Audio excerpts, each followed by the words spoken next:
Chadha. Sir, thank you for giving me an opportunity to speak on this bill.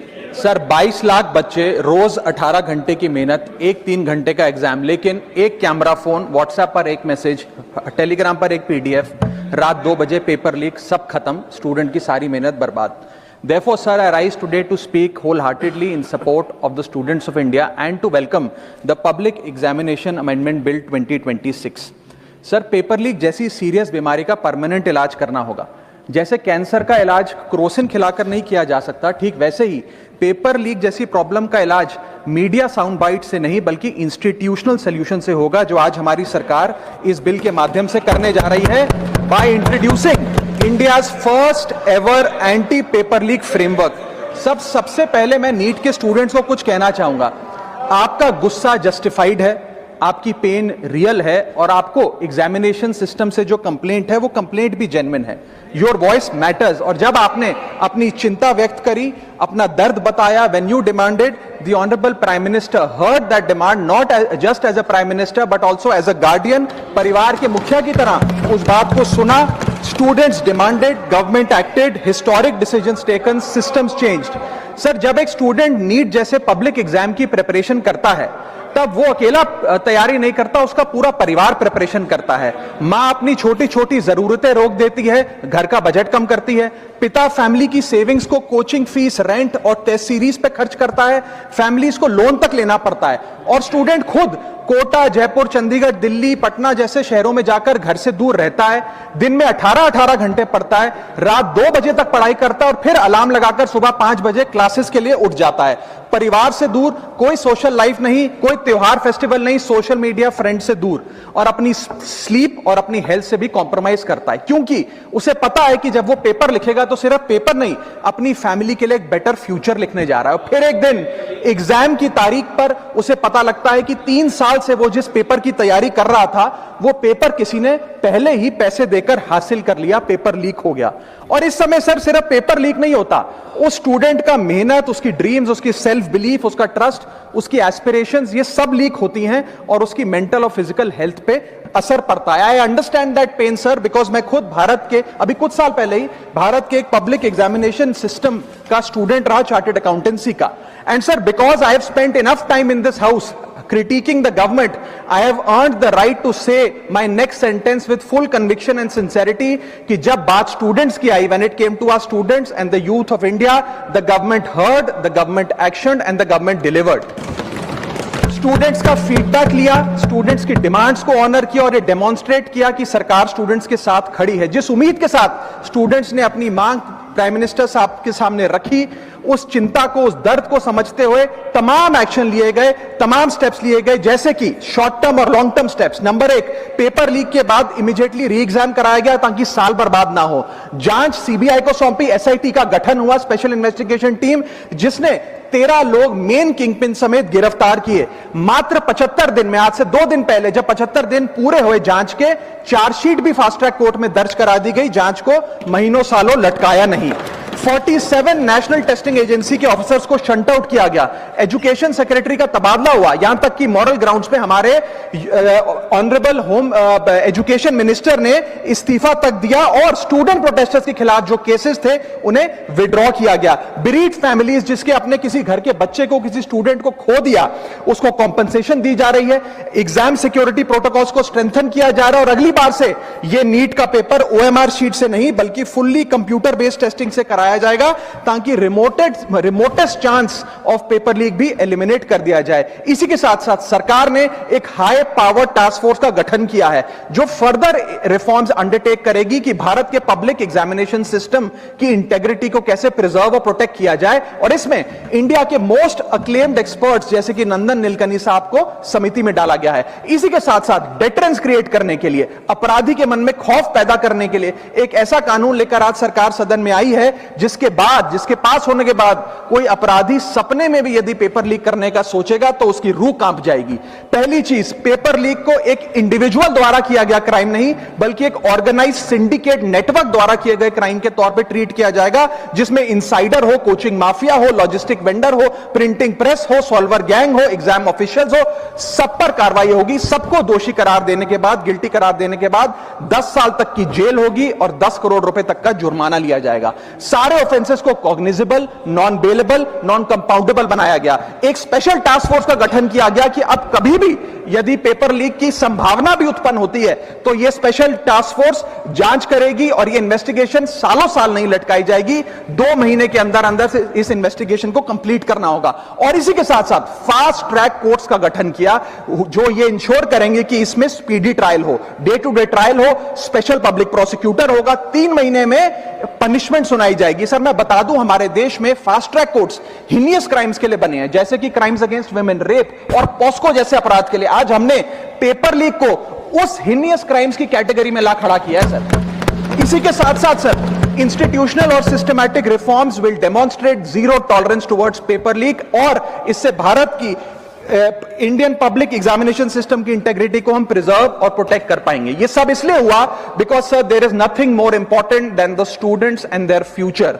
Sir their voices mattered, their voices were heard and systematic and systemic changes have been brought in. उनकी आवाज को, students की आवाज को कोई political challenge नहीं, बल्कि एक परिवार की भीतर की चिंता की तरह समझकर, जैसे घर के बच्चे घर के बड़े से अपनी चिंता व्यक्त करते हैं, दर्द व्यक्त करते हैं, डिमांड्स रखते हैं, ठीक वैसे ही सरकार ने ये तमाम फीडबैक लेते हुए एक्शन लिया। Sir Benjamin Franklin, American philosopher, statesman, diplomat रहे, उन्होंने कहा था well done is better than well said. सालों तक इस देश में पेपर लीक होता आया, लेकिन सिर्फ डिस्कशन और सिर्फ साउंड बाइट हुई। आज एक्शन हो रहा है, सिस्टमैटिक रिफॉर्म्स आ रहे हैं और भारत का पहला एंटी पेपर लीक फ्रेमवर्क बनके तैयार है और आपके सामने है।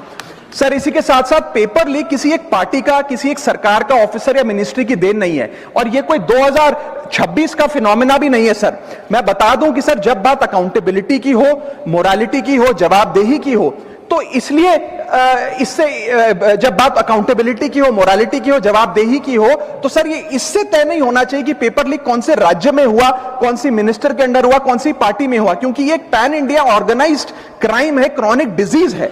मैं ये बात इसलिए कह रहा हूं क्योंकि 19 जुलाई 2026 को, आज से मात्र 10 दिन पहले, पंजाब के अंदर एक फार्मेसी ऑफिसर रिक्रूटमेंट का एग्जाम हुआ।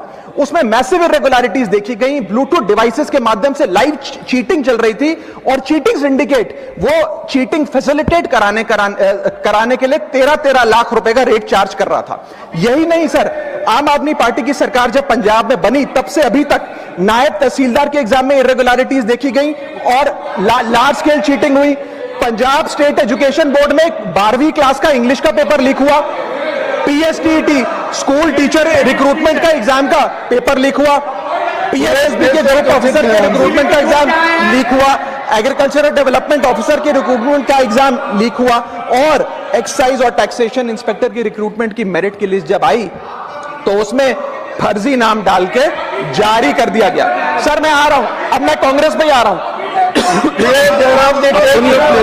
आप कांग्रेस का सुनिए सर, ये मेरा समय खराब कर रहे हैं। आप बोले ना, बोले आप बोले। सर जब सर कांग्रेस की कर्नाटक में सरकार है, इसी साल जनवरी 2026 में एसएसएलसी का पेपर हुआ। इसी साल कर्नाटक में कांग्रेस की सरकार के अंडर एसएसएलसी का पेपर हुआ, पेपर लीक हुआ, और वो पेपर ऑनलाइन 200 रुपए में स्टूडेंट्स को बेचा जा रहा था। हिमाचल प्रदेश में HP state selection commission recruitment exam का पेपर कांग्रेस के कार्यकाल में लीक हुआ। अब आप सुनिए सबसे चौंका देने वाली घटना। सर सबसे शॉकिंग और सैड बात यह है कि 2016 में कर्नाटक में जब कांग्रेस की सरकार थी तब वहां पे 12वीं कक्षा का प्री यूनिवर्सिटी कॉलेज का 12th का केमिस्ट्री का पेपर लीक हुआ। ये क्लासरूम का पेपर नहीं था सर, ये स्टेट बोर्ड एग्जाम था। ये स्टेट का एग्जाम जब पेपर लीक हुआ, बच्चे एग्जाम देकर घर आ गए, पता लगा पेपर लीक हो गया, पेपर कैंसिल कर दिया। 20 दिन बाद री एग्जाम कराया गया, री एग्जाम का पेपर भी लीक हो गया, और उसके बाद रात को 3:30 बजे वो पेपर व्हाट्सएप पे घूम रहा था, री एग्जाम को भी कैंसिल करना पड़ा। इसके बाद जब जांच हुई, स्टेट सीआईडी ने जांच करी तो 3 लोगों को अरेस्ट किया, जिसमें कर्नाटक सरकार के मेडिकल एजुकेशन मिनिस्टर डॉक्टर शरण पाटिल का पीए खुद शामिल था। पीए 10-10 लाख रुपए लेकर पेपर लीक कर रहा था।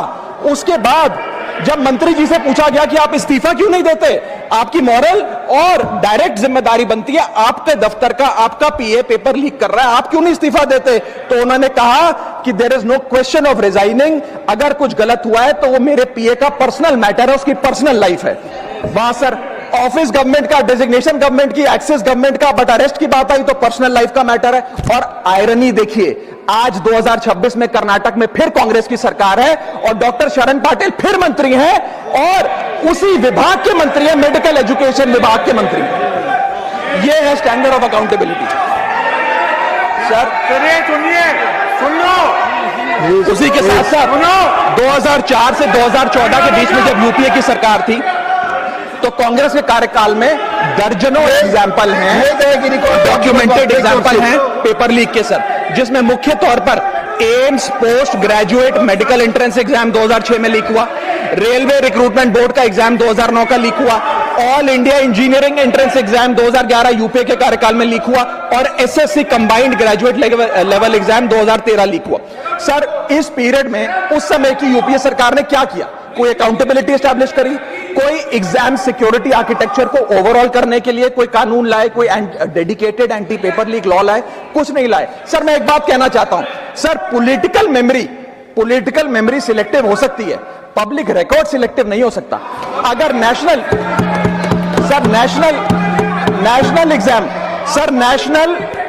एग्जाम का पेपर लीक अगर नेशनल क्राइसिस है, जो कि है, तो सर ऑपोजिशन रूल्ड स्टेट का पेपर लीक एक लोकल इंसिडेंट कैसे हो सकता है? सर स्टूडेंट में तो फर्क नहीं होता। अगर नीट के स्टूडेंट्स का पेन जेन्युइन है, जो कि जेन्युइन है, तो सर पंजाब के फार्मेसी एग्जाम के स्टूडेंट्स का और कर्नाटक के एसएलसी एग्जाम के स्टूडेंट्स का पेन भी जेन्युइन है। स्टूडेंट का पेन पार्टी देखकर चेंज नहीं होता और ठीक उसी तरह रिफॉर्म और अकाउंटेबिलिटी भी पार्टी देखकर चेंज नहीं हो सकती। अब मैं स्टूडेंट्स के बारे में कुछ कहना चाहता हूं। सर देयर वॉइस मैटर्स, उनकी मांगे जायज हैं। सर स्टूडेंट्स द्वारा प्रोटेस्ट करना, सवाल पूछना, डिमांड रेस करना, कोर्ट जाना, पीसफुल मार्च निकालना, ये सब उनका संवैधानिक अधिकार है और ये करना भी चाहिए। लेकिन सर स्टूडेंट का प्रोटेस्ट स्टूडेंट का रहे, किसी पॉलिटिकल पार्टी की रैली ना बन जाए, वे अपना माइक किसी को आउटसोर्स ना करे, क्योंकि सर स्टूडेंट की लड़ाई तो एग्जाम सिस्टम को सिक्योर बनाने की है, नेताओं की लड़ाई अपनी सोशल मीडिया रीच बढ़ाने की है। सर जब पॉलिटिकल लीडर्स प्रोटेस्ट के टाइम पर बैरिकेड के आगे स्टूडेंट को भेज खुद कैमरे की सेफ साइड पे रहें, तो उनसे पूछिए कि रिस्क मेरा और रील तुम्हारी, ये पार्टनरशिप कैसी? सर स्टूडेंट का मूवमेंट स्टूडेंट के फ्यूचर के लिए है, किसी फ्लॉप पॉलिटिकल पार्टी के कमबैक के लिए नहीं है सर। और जो पॉलिटिकल पार्टी के अपने खुद के फ्यूचर का आता पता नहीं, वो स्टूडेंट के फ्यूचर की क्या लड़ाई लड़ेगी? सर स्टूडेंट्स को जस्टिस चाहिए, पॉलिटिकल पार्टी को फुटेज। स्टूडेंट को एग्जाम सिक्योर करना है, पॉलिटिकल पार्टी को वायरल क्लिप। स्टूडेंट का सवाल फ्यूचर का है, नेता का कैलकुलेशन अगले इलेक्शन का। इसीलिए मैं ऑपोजिशन पार्टीज को कहना चाहता हूं, don't use students emotion for your political promotion. ये लड़ाई बीजेपी वर्सेस कांग्रेस नहीं है, ये लड़ाई मेरिट वर्सेस माफिया की है, मेहनत वर्सेस सेटिंग की है। और सर एक बात और, सर आज हमारे स्टूडेंट्स पर पढ़ाई का बहुत स्ट्रेस है। हमारे समाज ने, हमारी सोसाइटी ने आज बच्चों का, क्योंकि हम बेस्ट चाहते हैं, अपनी बच्चों से पढ़ाई संबंधित एक्सपेक्टेशन को प्रेशर में बदल दिया है। और ये प्रेशर सर स्कूल से ही शुरू हो जाता है। जब बच्चा 10वीं क्लास का बोर्ड का एग्जाम दे रहा होता है तो बोला जाता है ये क्रिटिकल ईयर है, अच्छे मार्क्स लाने हैं, नहीं तो स्ट्रीम नहीं मिलेगी, पूरा करियर बर्बाद हो जाएगा। 12वीं क्लास में जाता है तो प्रेशर और बढ़ता है, बोला जाता है ये लाइफ का टर्निंग पॉइंट है, आगे की जिंदगी कैसे डिसाइड होगी। जेईई, नीट, सीयूईटी, तमाम एंट्रेंस एग्जाम की तैयारी का प्रेशर अलग। और सर जब कॉलेज पहुंचता है तो एक अलग ही लेवल का प्रेशर होता है, उसको बोला जाता है सीजीपीए ठीक रखो वरना प्लेसमेंट नहीं मिलेगी। ये पूरी लाइफ का सवाल है, करियर का सवाल है, हर स्टेज पर प्रेशर का सिलेबस बढ़ता जाता है, बढ़ता जाता है, बढ़ता जाता है। और ओवरऑल सर इंडिया में कंपटीशन बहुत फास्ट स्पीड पे बढ़ रहा है, लेकिन उसी के साथ साथ कंपैरिजन भी बहुत फास्ट स्पीड पे बढ़ रहा है। सबसे पहले जब बच्चा स्कूल जाता है तो अपने स्कूलमेट्स क्लासमेट से कंपैरिजन होता है, कोचिंग सेंटर जाता है तो वहां कोचिंग सेंटर के स्टूडेंट से कंपैरिजन होता है, ऑल इंडिया रैंकर से कंपैरिजन होता है, घर आता है तो पड़ोसी और रिश्तेदारों के बच्चों से कंपैरिजन होता है। ये कंपैरिजन मोटिवेशन नहीं सर, प्रेशर और स्ट्रेस में बदलता जा रहा है। सर जैसे 3 इडियट्स पिक्चर में कहा था ना, काबिल बनो कामयाबी झक मारकर पीछे आएगी, ठीक उसी तरह समाज को, हम सबको, अगर कोई स्टूडेंट चिंतित दिखे, स्ट्रेस में दिखे, उसे कहना चाहिए कि एग्जाम इंपॉर्टेंट है लेकिन तुम एग्जाम से ज्यादा इंपॉर्टेंट हो सर, क्योंकि घर स्टूडेंट का सेफ स्पेस होना चाहिए सर, दूसरा एग्जाम सेंटर नहीं। और एक रैंक सर एक रैंक रिजल्ट डिसाइड कर सकती है बच्चे का, उसका फ्यूचर नहीं, वैल्यू नहीं, उसकी पूरी जिंदगी नहीं। और अंत में sir I just take 1 more minute sir, अंत में मैं अपने वेल विशर्स को भी कुछ कहना चाहूंगा जो पिछले कुछ समय से मुझे कह रहे थे कि राघव आप नीट के इशू पर कब बोलोगे, आपको हम सुनना चाहते हैं। मैं बड़ी हम्बली कहना चाहता हूं सर, जब मैं ऑपोजिशन में बैठता था तब सवाल मेरा हथियार था, आज मैं ट्रेजरी बेंचेस पर बैठता हूं, आज सोल्यूशन मेरी जिम्मेदारी है। मैं भी रोज कैमरे के सामने आकर साउंड बाइट दे सकता था, लेकिन मुझे हेडलाइन नहीं सर, मुझे आउटकम चाहिए। और जब मैं ऑपोजिशन में था तब मेरा काम इशू रेस करना और सवाल उठाना था, और पूरा सदन और आप जानते हैं मैंने वो काम पूरी ईमानदारी से किया। लेकिन आज मेरा रोल कैमरा के सामने अटेंडेंस लगाने का नहीं है, मेरा role is my focus is to fix the system. इसीलिए मैंने अपने आप से एक वादा किया, I made a promise to myself कि मैं इस मुद्दे पर पार्लियामेंट में बोलूंगा, और उस दिन बोलूंगा जिस दिन हम प्रॉब्लम सॉल्व कर रहे होंगे, सोल्यूशन लेकर आएंगे, when the system is getting fixed. And today is that historic day when the system is getting fixed. और सर बिकॉज आज जो रिफॉर्म्स हम लेकर आए हैं, जो सरकार सदन में लेकर आई है, वो इतने जरूरी हैं क्योंकि इन रिफॉर्म से सिस्टम और मजबूत होगा, पेपर और सिक्योर होगा, एग्जाम फेयर होगा, मेरिट का सम्मान होगा, माफिया जेल में होगा, सरकार पहरेदार होगी, कार्रवाई दमदार होगी, स्टूडेंट्स की जीत होगी, माफिया की हार होगी। जय हिंद। श्रीमान जोश के मनी।